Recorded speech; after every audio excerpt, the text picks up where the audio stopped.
Então, as duas soluções são essas aqui, né? E agora a gente quer saber qual é a solução e o intervalo máximo de definição de existência quando a nossa condição inicial é essa daqui. Tá? Aqui a gente já, se lembrar dos casos anteriores, a gente vai ver que o único caso onde em zero o valor é positivo é naquele caso onde tem aquela borda de subida e os dois intervalos separados. Tá? Mas vamos ver na prática aqui no cálculo como é que isso se manifesta. Então, primeiro de tudo, y em zero é igual a 4. Então, o que eu quero dizer? Então, 4 aqui vai ser igual a 4 sobre c menos 0 na 4, que é 0. Então, o que vai acontecer? A gente tem que 4 é igual a 4 sobre c, né? Então, portanto, c é igual a 4 sobre 4, que é igual a 1. Só, né, por descargo de consciência, como y em zero é diferente de zero, então a gente sabe que essa aqui não é a solução que a gente vai conseguir obter. Né? Então a gente nem considera e aplica direto no que a gente sabe que vai funcionar. Tá?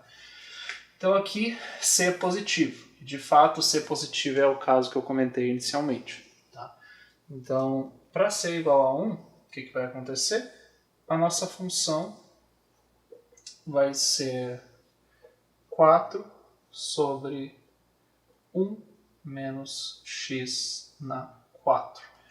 E o que a gente vai ter aqui é que, como o x igual a zero faz parte do nosso, está na nossa condição de contorno, então ele vai obrigatoriamente ter que fazer parte do nosso intervalo. Tá? E a gente sabe daqui que isso aqui tem uma descontinuidade quando isso aqui é igual a zero. Tá?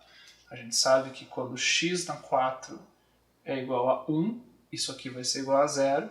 Isso aqui é a mesma coisa que dizer que x vai ser mais ou menos 1. Ok?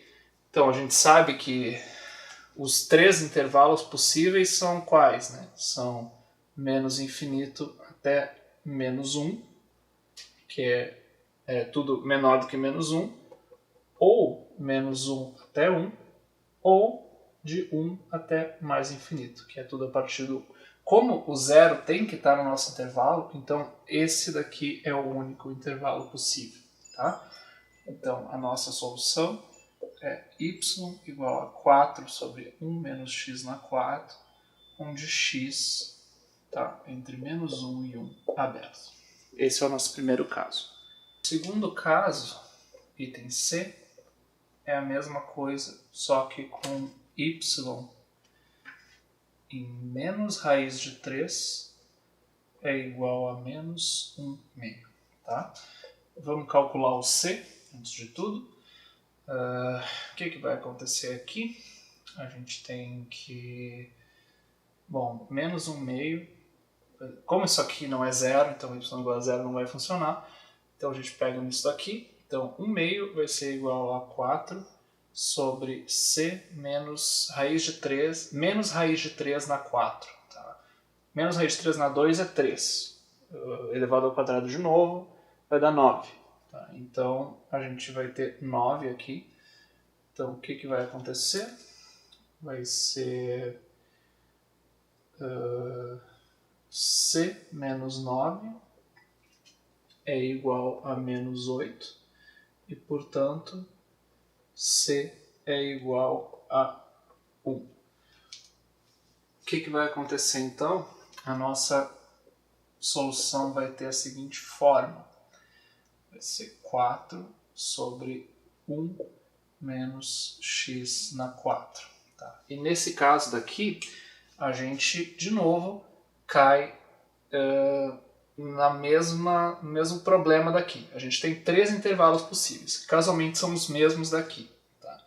Então, que é o quê? Menos infinito até menos 1, de menos 1 até 1 e de 1 até mais infinito.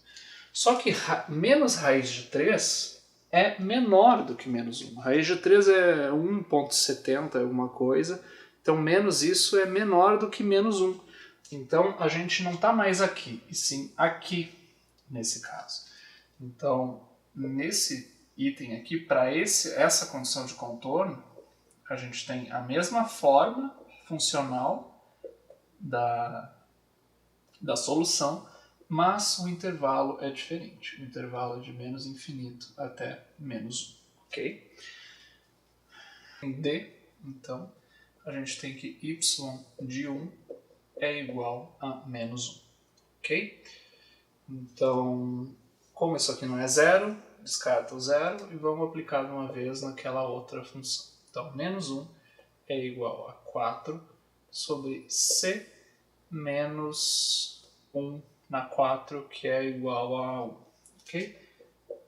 Aqui a gente vai ter que c menos 1 é igual a menos 4 e, portanto, c é igual a menos 3. Nesse caso, a nossa solução fica 4 sobre menos 3 menos x na 4.